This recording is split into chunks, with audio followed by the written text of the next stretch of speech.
Disgraced Andrew's Royal Lodge eviction held up even further after struggle when Andrew Mountbatten Windsor was stripped of his titles.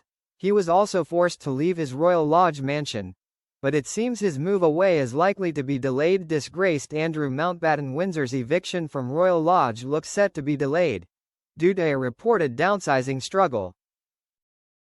After being stripped of all of his titles last month over his association with pedophile financier Jeffrey Epstein, the former prince was also forced to give up his 30-room Royal Lodge mansion.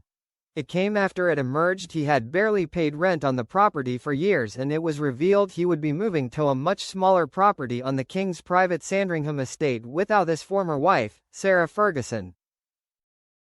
At the time, it was said the move to an unknown house in Norfolk would take place as soon as practically possible, with reports suggesting this would be sometime in the new year. However, according to The Sun, the move could actually be delayed until February, as moving out of such a grand home into a smaller one would take time, and it is unclear if his new home would be ready.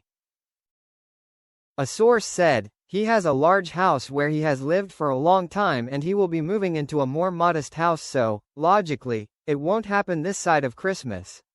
The hold-up in the former Duke of York's move means that this year, he will have one final Christmas in his mansion.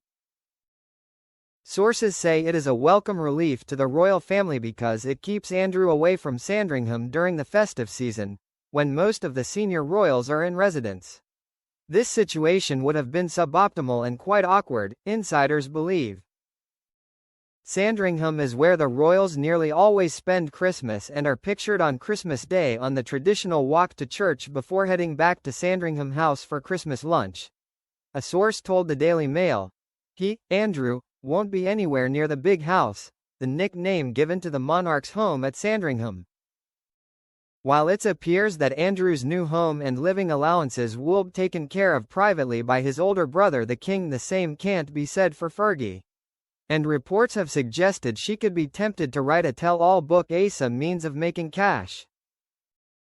However, according to the Mail, the story that some publishers consider a greater coup than Fergie's would be that of Andrew's. If were to release a memoir, he would be following in the footsteps of his nephew Prince Harry, who memorably published his controversial autobiography, Spare, almost 3 years ago. And one literary agent told the publication that Andrew could potentially command a £25 million advance for a book, were he to agree to do it. They explained, with the right ghostwriter asking him the right questions, we could see the history of the House of Windsor completely rewritten with what he knows. He's a time bomb waiting to explode. However, it is pointed out that if he were to go into detail about his life and those of his family, including the king, it would see his Sandringham home and other allowances arranged for him almost certainly go.